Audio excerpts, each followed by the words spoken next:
I'm speaking about today the use of Orbitrap technology for pesticide residue analysis. So we're focusing on full scan methods based on LC and hopefully also for GC. There's quite exciting new developments going on at the moment.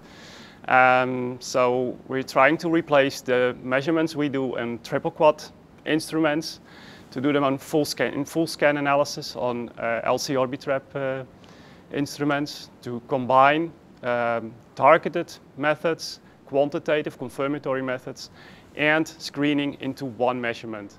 And this is what we are going to do for LC, and we are investigating to do a similar thing on GC-based analysis. So basically now we would use two instruments or the double instrument time to achieve what we now try to do on one instrument. So we achieve a much better scope, wider scope, much more efficient analysis in the main advantage is it's efficiency gain. It's the most important thing is the wider scope. So the thing in pesticide residue analysis, theoretically there are 1,500 compounds. Yeah, in practice you frequently run into like 100, 150. For the others, you do not want to do a lot of effort, but if they are there, you want to know about it, right? So with this instrument, you can focus, do all the quantitative analytical quality control for the top 100, 150, while doing in a fully automated way, look at the other 500, 600 that might be out there. So it's basically an efficiency in terms of scope of analysis. There have been huge changes in the last like 20 years. 20 years ago, pesticide residue analysis was mainly GC-based thing.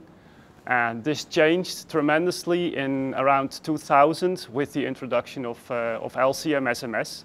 So then everybody moved over to LC-MS as the preferred technique for pesticide residue analysis, increasing the scope. But it was a targeted approach, so there are limitations in that.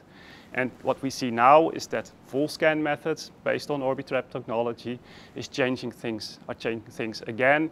By doing full scan measurements, easier way of acquiring your data, getting more information with the same quality. So we've seen again a shift in the use of techniques. At this moment, most of the routine laboratories are still using the targeted triple quadrupole methods.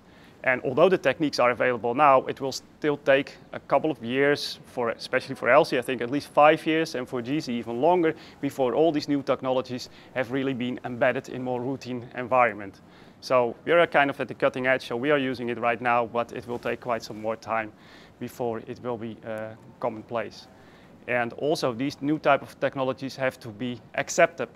Guidelines for identification, for how to do the analysis, how to do the validation with these new type of technologies, they have to be established before all these new technologies are accepted. My lab is mainly focusing on food safety in a broad perspective, so I will be talking on pesticides, but we are looking at many other different compounds. In my group, for example, natural toxins, so that's mycotoxins, marine biotoxins, plant toxins, for which you basically can use the similar type of techniques.